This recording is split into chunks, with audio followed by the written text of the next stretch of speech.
धन्यवाद शेखर चरेगावकर साहेब.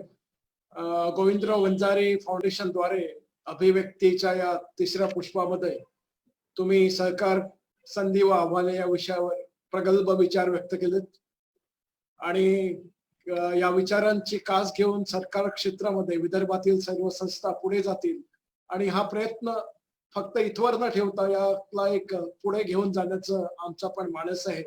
कारण फक्त हे इनिशिएट करणं डायलॉग हाच आमचा उद्देश नाही आहे, तर त्याला पूर्णत्वाला नेणं हा पण आमचा उद्देश आहे. सामाजिक बांधिलकी हा जो तुम्ही विषय मांडला त्याला धरूनच गोविंदराव वंजारी फाउंडेशन तर्फे आम्ही काम करतोय. कारण गोविंदराव वंजारी साहेबांनी कोविन अर्बन बँक असेल, अनेक सामाजिक संस्था असतील, शैक्षणिक संस्था असतील, त्याचा बेसच सामाजिक बांधिलकी हा राहिलेला आहे.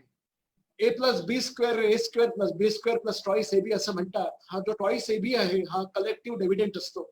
हेच मला वाटतं की कोऑपरेटिव्ह मुवमेंटची ताकद आहे. गांधीजींनी कोणाला तरी सांगितलं होतं, कोणी सांगितलं की भाई अमेरिकेमध्ये 5-5 हजार एकर लोकांकडे जागा असतात, जमिनी असतात. गांधीजी म्हणाले की आमच्याकडे एका खेड्यामध्ये 1 एकर असते पण 5,000 लोक असतात. मला वाटतं हीच कोऑपरेटिव्ह मुवमेंटची ताकद आहे. आज आपले मुलं मायक्रोसॉफ्ट, गुगल याचे स्वप्न बघतात, पण जॉब करायचे स्वप्न बघतात.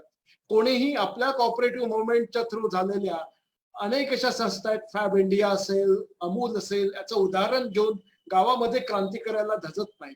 ग्रामीण बँकेची जी सक्सेस स्टोरी आहे युनुस साहेबांची बांगलादेशची, तशीच तुम्ही सक्सेस स्टोरी भाग्यश्री बँकेची पण सांगितली आम्हाला. या लोकल सक्सेस स्टोरीजला घेऊन कोणी त्याच्यातनं पुढे यायला जात नाही. तुम्ही सकारात्मकतेबद्दल बोललात, कॉम्पिटिशन बद्दल बोललात, कार्यक्षमतेबद्दल बोललात, PMF बद्दल अतिशय सुंदर बोललात की तुम्हाला यामध्ये सर्व करावं लागेल. मनुष्य सक्षम मनुष्यबळाबद्दल बोललात. एक दंगल म्हणून एक मूवी झाली, त्याच्यामध्ये आमिर खान त्याच्या भावाला म्हणतो की कुस्ती शिकवायची आहे, गाद्या घेऊन गद्द्या लागतात. तो गाद्या घेऊन येतो आणि मग आपल्या बिछायत केंद्रातल्या गाद्या असतात. तो म्हणतो गद्दे तो गद्दे आहे. मला वाटतं की गद्दे तो गद्दे नाही आहेत. मनुष्यबळ आता वेगळं असतात, क्वालिटीचे लोक वेगळे असतात. हे मला वाटतं संस्था चालकांनी पण समजायला पाहिजे.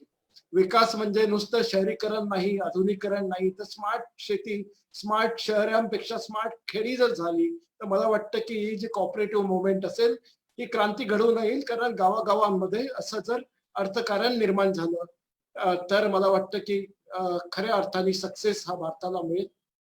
या संपूर्ण विषयाला तुम्ही अतिशय गांभीर्याने आणि अतिशय याला एक धार तुम्ही दिलीत आणि हेच आम्हाला अपेक्षित होतं की विदर्भाच्या कानाकोपऱ्यामध्ये, संपूर्ण विदर्भाच्या 11 जिल्ह्यांमध्ये हा आवाज जावा. आणि म्हणूनच तुमच्याशी आम्ही वेळ पण घेतला की आम्हाला तुम्हीच हवा होतात हे सगळं मार्गदर्शन घ्यायला. आणि आम्ही या पूर्ण मोमेंटला पुढे घेऊन जायचा आमचा हा मानस आहे. आम्ही धन्यवाद व्यक्त करतो आणि अभिव्यक्तीचं 4थं पुष्प हे आम्ही 6 जुलैला गुंफणार आहोत. यामध्ये आम्ही doctor Vishwambhar Chaudhari social activist आहेत, त्यांना आम्ही बोलवतो आहेत. ते आमच्याशी पुण्यावरून जॉईन होणार आहेत आणि भारताची राज्यघटना या विषयावर ते बोलणार आहेत. तरुण पिढीला राज्यघटना समजणं हे फार जरुरी आहे असं आम्हाला वाटतं. कारण आजकाल रस्त्यावरच धर्मांचं राज्य नाही तर खऱ्या अर्थाने घटनेचं राज्य राहील यावर आमचा पूर्ण विश्वास आहे.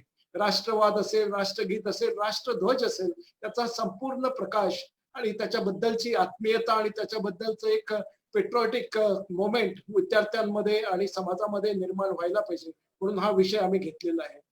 तर मला वाटतं की या आजचा विषय संपूर्ण विदर्भभर गेला आणि तुम्हाला यानंतर अनेक प्रश्न येतील. त्यानंतर या लॉकडाऊनच्या स्थितीनंतर आम्ही तुम्हाला आमच्याकडे लाईव्ह बोलवू आणि लोकांशी संवाद साधायला मला वाटतं तुम्हाला पण आवडेल. आमच्या ज्या अध्यक्ष आहेत सुहासिनीजी वंजारी यांचा मी आभार व्यक्त करतो. अभिजितजी वंजारी जे आमचे नेतृत्व आहे त्यांचा पण आभार व्यक्त करतो. स्मिताजी वंजारी यांचे आभार मानतो आणि या कार्यक्रमाची सांगता झाली असं जाहीर करतो. धन्यवाद.